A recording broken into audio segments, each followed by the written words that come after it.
Hello, welcome, Cabbage here. Let's have a look at my account in Final Fantasy Brave Exvius, and this will be my first clear of Aldhafera from the Chamber of Arms. The format of this video is going to be a little different because I'm going to show one run where I lose, and then I'm going to show the kind of the winning turn of the actual clear. But first, let's look at my team. First is my coverall physical tank, Gladiolus. Just gave him a lot of HP and defense. And then Barbarisha, she is there mainly just to provide some of the chain, doing the tornado erosia. Gave her lots of magic. And then Alexa is her partner, also gave her lots of magic.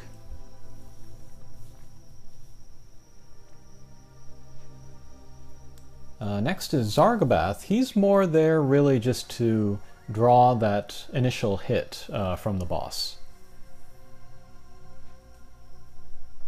And then my main damage dealer, Explore Eileen, she is going to provoke and then also counterattack. Counterattacking is going to be the one and only way that I do damage here. Rena here is my backup healer. And then Illusionist Nicole, he will be here just to make Explore Eileen a better provoke tank. Lid is here to break. I gave her lots of limit break stuff. I also gave some limit break stuff to Rena. And then Rydia, she will be here to fill the Esper gauge and then also summon Bahamut at the end to one-punch the boss. And then Ayaka is my main healer. Okay, so that is my team. Let's head over to the fight.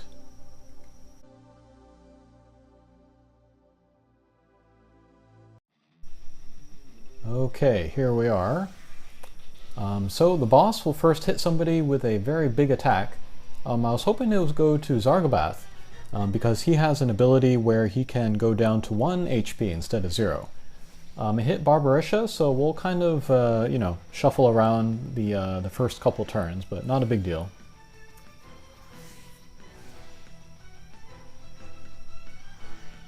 Alright, we'll get it right eventually.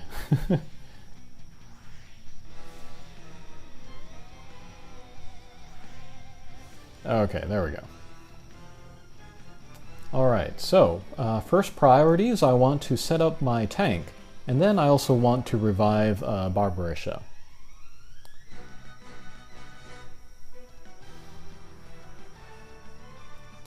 And then with Explore Eileen, I gave her the Siren Esper so she can dispel the boss. I want to dispel the boss every turn because he gives himself a very high attack buff. And then with Ayaka, we'll do re-raise on Explore Eileen, and then also raise on Barbarisha. And then with Illusionist Nicole, we're going to double cast. We'll give Explore Eileen some images so she can dodge attacks. And then also the thing where all attacks are redirected to her. So she is my provoke tank. And then she gets lots of images so she can dodge some attacks. And then she has a little bit of evade on herself, so she can evade some attacks. Even if she were 100% though, she would still get hit by some attacks, since this boss has some accuracy, which goes through even evade. So once in a while she will get hit and she will go down. But as long as we keep a re-raise on her, then things shouldn't get too out of hand. And then, as she gets hit by all of those attacks, she will counterattack. And then the reason why we want to counterattack is because if we take Aldhefera to 49% with counterattacks, then we'll kind of mess up his turn count, or the order that he does stuff. So it gives us a chance to one-punch the boss right there, and then skip the second and third phases. Alright, but anyway, Rydia, she is just filling the Esper gauge every turn. There is the mission where I need to cast or summon Espers 2 times. So as much as possible, she's going to fill that gauge so I can get those 2 summons in there. The second summon is going to be Bahamut, which will take down the boss. which should also count as the clear the boss with magic mission. So I'll be getting 2 birds with 1 stone there.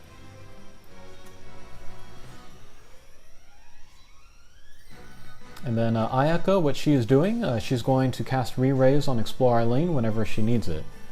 She's also going to cast Dispelga every turn to get rid of that attack and magic buff on Aldhefera. And then, if I need it, or if Explore Eileen needs it, she'll cast Heal on Eileen as well. But I'm not able to do that every turn, because sometimes she'll have to Dispel and then cast Re-Raise on the same turn.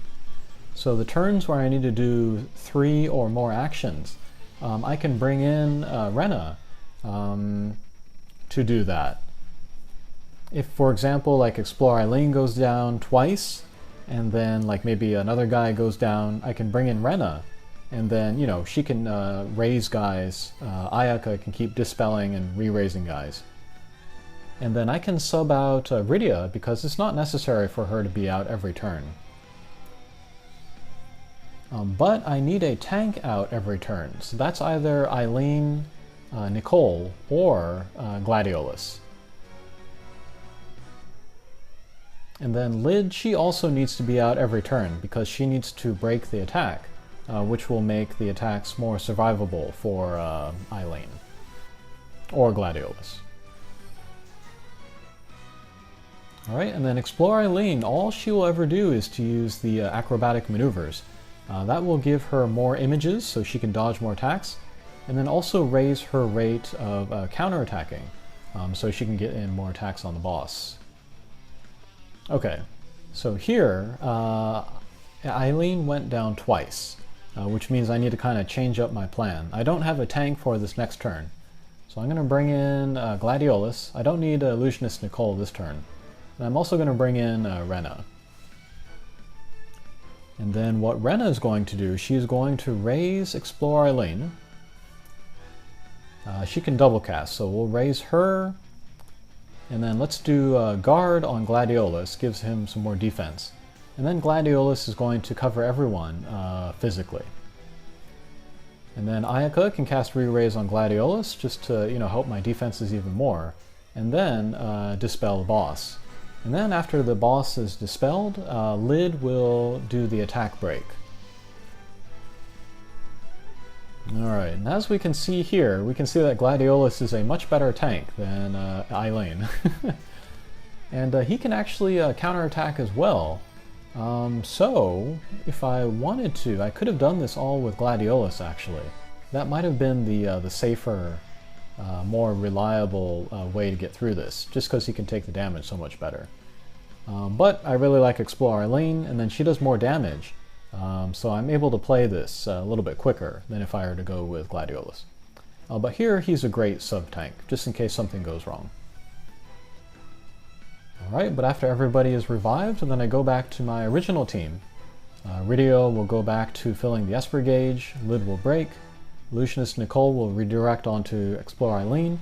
Explore Eileen will give herself doubles, images, and then also that counter rate up. And then Ayaka will keep dispelling, or re-raising, or healing.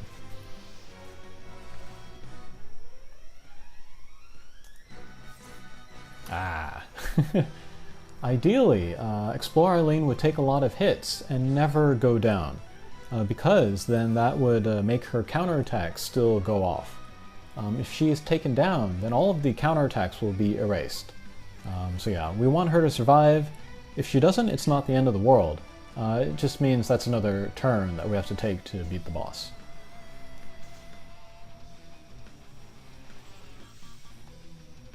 But yeah, basically we're just breaking the boss and keeping our defenses up until I fill the Esper gauge twice. And then until we get closer and closer to 49% life on Aldhefera.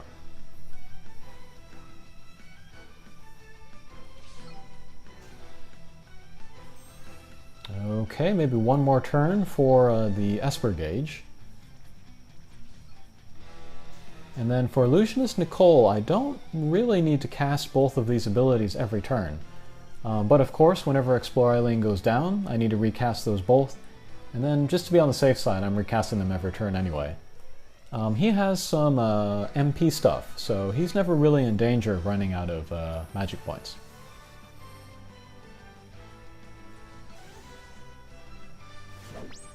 Okay, so here, I think Explore Eileen has a few fewer images than usual, so she might take more damage.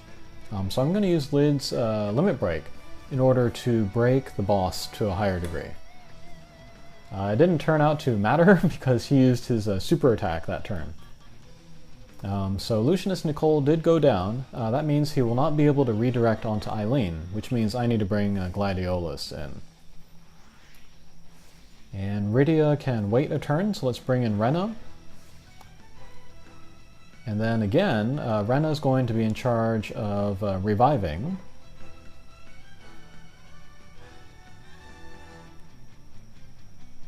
And then we need a little bit of healing, but not too much.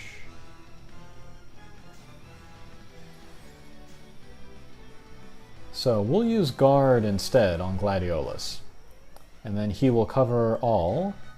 And then with Ayaka we can cast Re-Raise on Gladiolus and then Dispel on the boss.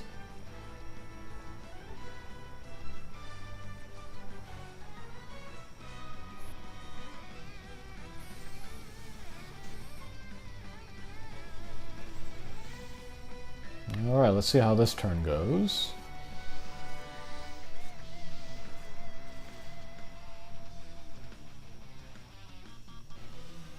Alright, no problem. And then Aldhafera hits us with Howl, which will kind of debuff a lot of our stats. Rena's Limit Burst can get rid of those stat debuffs. However, since I'm doing all of the damage on counterattacks anyways after the Howl, it's not going to help me in that sense. So I'm going to save that for later.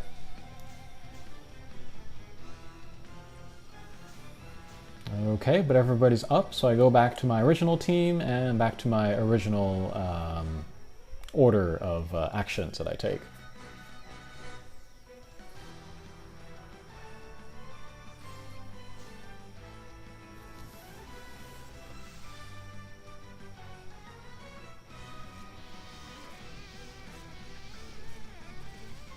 Ooh. The Wolf Claw combo. If the first one is dodged, whether by an image or just like innate evade, then all of the attacks will be evaded. So that's nice. I wasn't lucky that turn, but still got a couple counterattacks in, so we're making progress. Alright, and then since I was able to fill the Esper gauge the second time, I don't need Rydia out anymore. So now Rena can come out full time, and then that will make my team much more reliable. They'll have more healing, more re-raising, more dispel, so yeah. And then now I can put all of my effort into getting Explore Eileen to counterattack into the boss.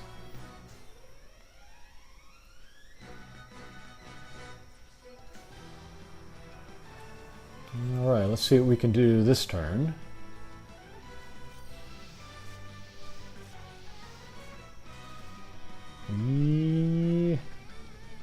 Okay, perfect.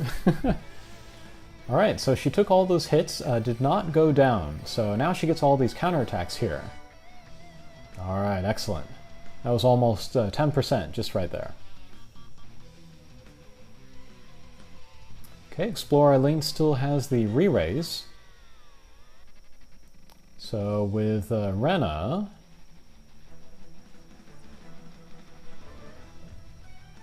let's heal Eileen and then also give her the defense up. And then that will free up Ayaka to do a Dispel and then re-raise on somebody. Alright, she'll do it on herself. If Ayaka goes down, that's not good.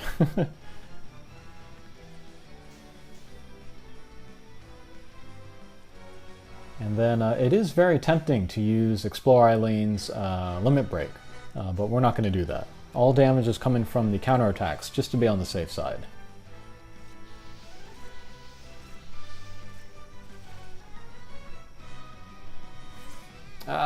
critical hit. Oh well.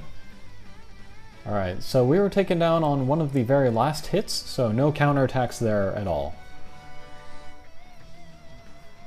But we're also not really in any danger of losing either, so it's just a game of patience at this point.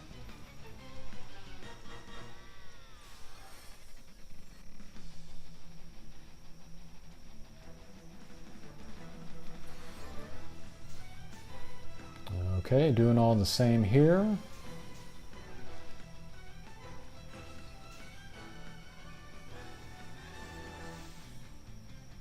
Alright, let's see what happens this turn. Okay, good. The Wolf Claw combo missed, so that's really big. So we easily survive that round, and then we'll get a bunch of counterattacks here. Not very high damage, so another turn.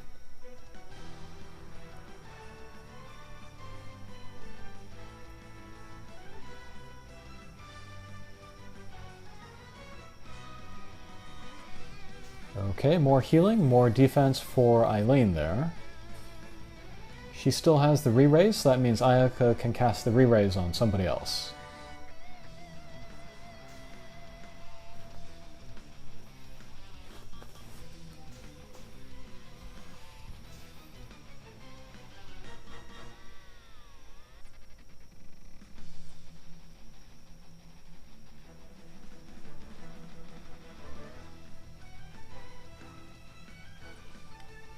Alright, we'll put it on Rena since Ayaka already has re-raise.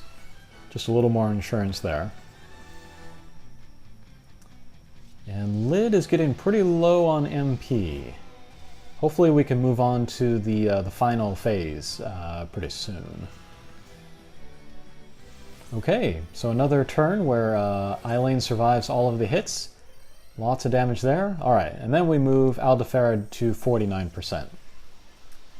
And then usually if we take Aldhefera down to 49% with just regular attacks, like on our turn, then he would heal back up to 100, and then that would start the next phase of the fight. But because we did the counterattack, it kind of gets around that mechanic, and so we get a free turn. So we can use kind of a one-turn KO setup to possibly get rid of the boss here now. So I'm going to bring out my two Tornado Erosia Chainers in Barbarisha and Lexa, and then with Rydia I'm going to finish that chain with Bahamut. Rena is going to use her Limit Break. That will give all of my guys a buff, and then also remove all of the debuffs. So that's kind of the maximum buff that I can get in this boss on this turn. And then with Lid we will do the maximum break. I have her Limit Break gauge all leveled up to level 25. So that should set us up for the clear here. Now it's just about the timing, if I can place that Bahamut summon in the right place in that tornado chain.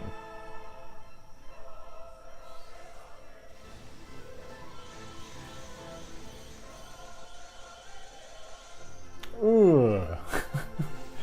So I took him down to 1%, so he still had a little bit of life, and then he went and he did his normal thing, which is to go back to 100% life, to start that second phase.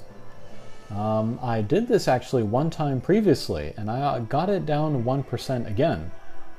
So I was wondering, like, did they patch the battle so you can no longer do the one-turn KO from that 49%?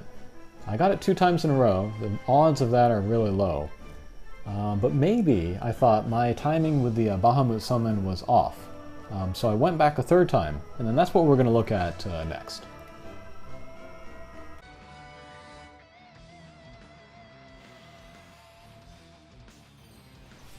Okay, so we are back here, turn 13. And we have taken the boss down to 49%. He says his little spiel. Turn 14 now. He changes. So now we're back where we used to be with the previous run.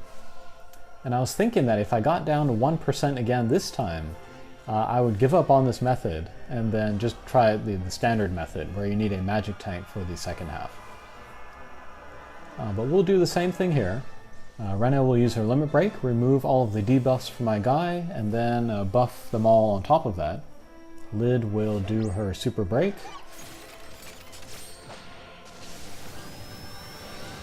I love Lid. Alright, and then Barbarisha and Lexa will set up their chain so that Rydia can finish it. And my timing here is better, of course, so let's look at that. And that's pretty similar to last time, but anyway, let's see how it goes. There we go. 0%. Alright, so it took a couple tries, and then I was kind of worrying about how the mechanics of the fight were working. But we got it on the third try. And I got to use a lot of characters that I really like. I love Gladiolus, Zargobath, Rena, Rydia, Barbarisha, Lid. Yeah, they're all pretty great. Alright, 100 Lapis, thank you.